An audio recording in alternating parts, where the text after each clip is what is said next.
they need to do things in order to keep growth above 3%. They have this, the 3% growth target is very, very meaningful for them, especially heading into an election year. And so they need to see those tax cuts that came a year ago stay in place, and also potentially new tax cuts, but also things like large infrastructure spending. No one denies that we could really use a boost in infrastructure spending.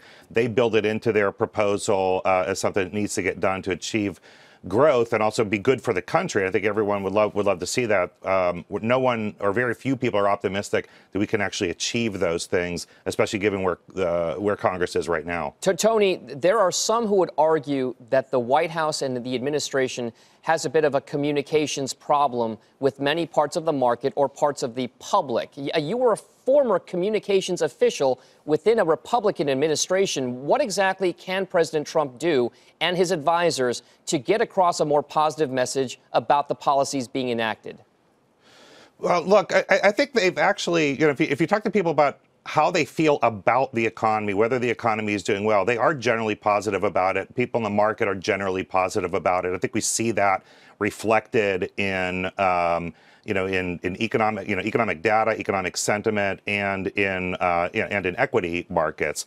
So I think that's getting through to market participants. What I think market participants also understand, though, is that growth that we've seen over the last couple years has been fueled by things like the tax cuts and significant increases in spending. We have, deficit spending right now is in the 4+% range. That's the range we kind of would like to see if we were in a recession, not in a booming economy with very low unemployment. So they know that it's being fueled at the moment. They're not sure how long that's going to go on, and whether we're ever going to get deficits under control. So they need to have answers to those questions, and a wish list in a economic report of the president probably isn't be enough to do it. They're going to have to talk to them very directly about how they're going to get those things done in Congress and find ways to compromise with a Democratic Congress, a Democratic House of Representatives.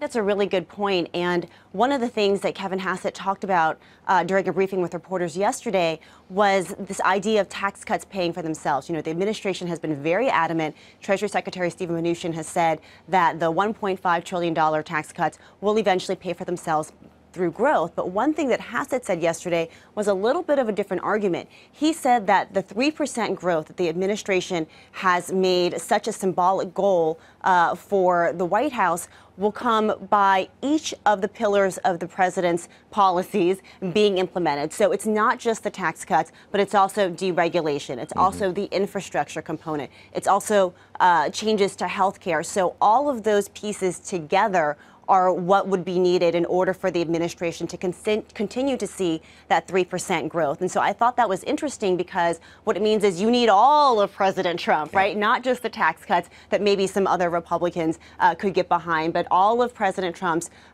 sort of policies combined in order to get that supercharged growth that they have promised the voters. So Tony, last word to you, just a few moments here. What exactly should be the focal point of the president's kind of message going forward in the next just couple of weeks? What should they be really hammering home at this point? Yeah, I think Kevin yesterday did hit it right. I mean, that the economy is boosting growth, and we have super low unemployment right now, and seeing wage growth.